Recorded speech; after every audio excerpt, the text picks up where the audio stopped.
बिस्मिल्लाहिर्रहमानिर्रहीम। अस्सलाम वालेकुम। फूड इज़ लाइफ में खुश आमदीद कहती हूँ। जो आज मैं आपके लिए रशियन सैलेड की रेसिपी लेकर आई हूँ, जो बिल्कुल शादियों वाला होटल्स पे जैसे सर्व किया जाता है वैसा ही हम आज रशियन सैलेड तैयार करेंगे। तो इसके लिए हमें क्या क्या चीज़ें चाहिए होंगी, तो इसको बनाना स्टार्ट करते हैं। ये बहुत ही मज़ेदार और झटपट बनने वाली रेसिपी है।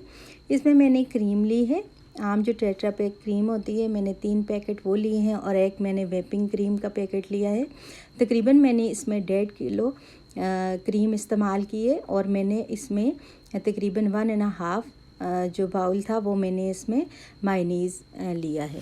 मायनीज़ आप ड्रेसिंग मायनीज़ भी ले सकते हैं और दूसरा मायनीज़ भी ले सकते हैं। फिर मैंने इन दोनों चीज़ों को मिक्स किया और अब मैंने इसमें पिसी हुई चीनी शामिल की है। तकरीबन 1.5 कप मैंने इसमें चीनी शामिल की है पिसी हुई। आप इसको मिक्स करें अच्छे से। आधा कप मैंने फिर से डाला।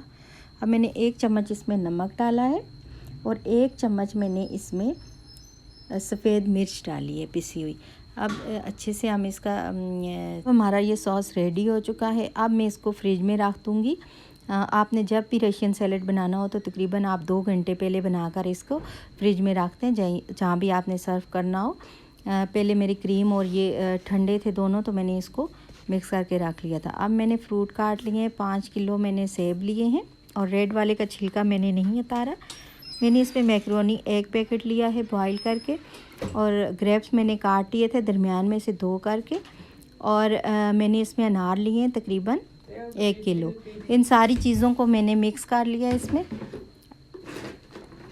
ये मैंने कॉकटेल फ्रूट लिए हैं, तकरीबन 2 टिन पैक मैंने लिए थे। ये भी सारे हम इसमें डाल लेंगे और इसे अच्छे से मिक्स करेंगे। कुछ ड्राई फ्रूट भी मैंने लिए हैं, काजू और बादाम। अब मैं सारा जो इसका सॉस मैंने तैयार किया था ये हम इसमें ऐड कर लेंगे। अब इसे अच्छे से मिक्स करें। अब ये तकरीबन मिक्स हो चुका है। अब ये सर्व करने के लिए रेडी है, लेकिन आपने इसको 2 घंटे तक फ्रिज में रखना है। और इसमें कुछ ड्राई फ्रूट आपने ऐड कर लेने हैं, कुछ आपने ऊपर डेकोरेशन के लिए रख लेने हैं। मैंने इसमें ब्लैक किशमिश भी यूज़ की है, ये मैंने इसमें डाल दी है। अब मैं इसमें कुछ ड्राई फ्रूट डालूँगी और ऊपर मैंने कॉकटेल फ्रूट थोड़े बचा के रखे थे, वो भी मैंने उसके ऊपर डाल के इसको सर्व कर लेंगे।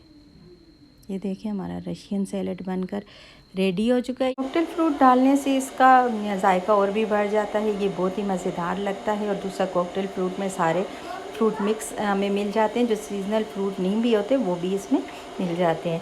तो ये बहुत ही मज़ेदार हमारा रशियन सैलेड तैयार हो चुका है। मैंने कुछ कॉकटेल फ्रूट बचा के रखे थे, ऊपर डाले हैं मैंने, और किशमिश डाली है मैंने, कुछ ड्राई फ्रूट भी डाले हैं। तो ये देखिए कितना मज़ेदार हमारा रशियन सैलेड तैयार हो चुका है। मैंने दावत के लिए ये तैयार किया था, हमारे घर में दावत थी तो इसलिए मैंने इसकी क्वांटिटी ज़्यादा रखी थी।